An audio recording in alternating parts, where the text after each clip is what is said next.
My question relates to how you get them from having topics of interest and giving them that scaffolding to taking away the scaffolding, and then on the test, taking away that topic of interest. So, of course, you have to do it piece by piece, but let's say they get a topic about daylight savings time. I don't care about daylight savings time. Why do I have to write about this? That's kind of interesting. So how do you get them to write about something that they don't have a choice about, that is not interesting at all to them, especially after sitting for 3 hours reading all of this other stuff? Yeah.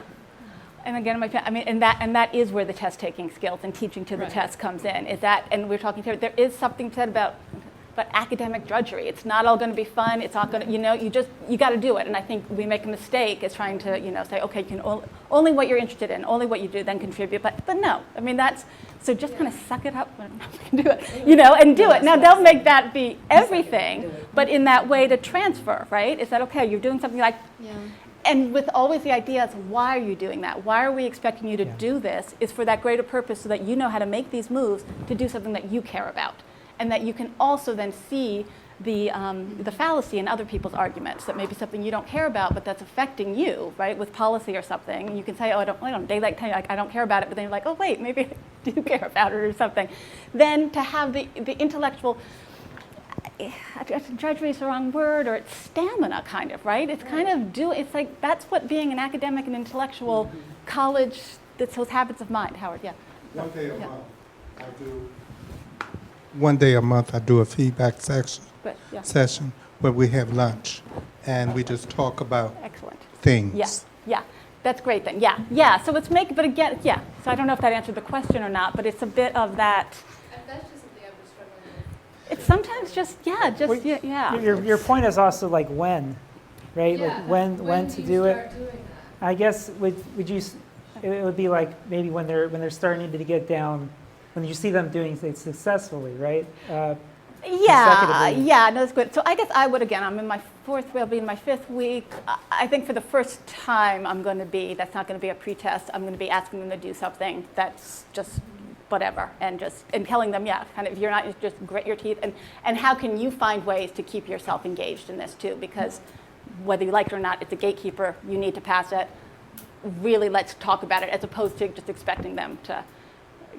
It's hard. It's difficult. You're going to be bored by it. Don't base a whole entire class on that, but also kind of build up that muscle of enduring monotony, enduring something you don't want to do, right? And we kind of liken it to once they get a job. You're not going to like everything. Everything. Right. But connecting it with kind of the greater purpose or all of that. Yeah, go ahead. Well, I was going to say that you should use that to challenge them. So instead of, there's this topic that's so uninteresting, you can even say, well, what's the topic that you hate a whole lot, that you are despised by, and that you want nothing to do with, because actually you have a lot to say about that. And so you take it to the other extreme, and that way you get them comfortable to also talk about, and explore topics that they're uninterested, by. And use that to your advantage as well. So it's taking the extreme, and actually that excites people a lot too. Yeah, exactly. Excellent point. Yeah. And also, we use a lot of exposure. Like I love seeing the news, bringing newspaper. We kind of spend like 15 to 20.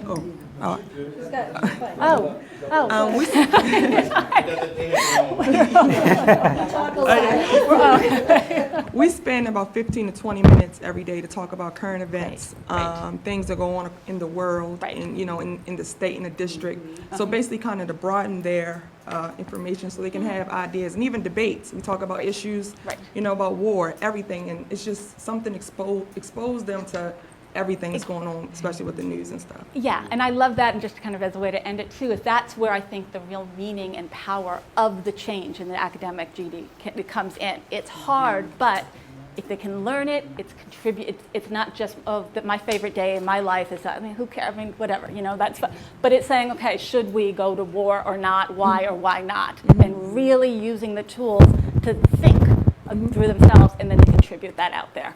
So that's just to end it. I think overall, I think it's positive. I think it's going to be difficult and hard, and that we're all in it together. But that's my takeaway.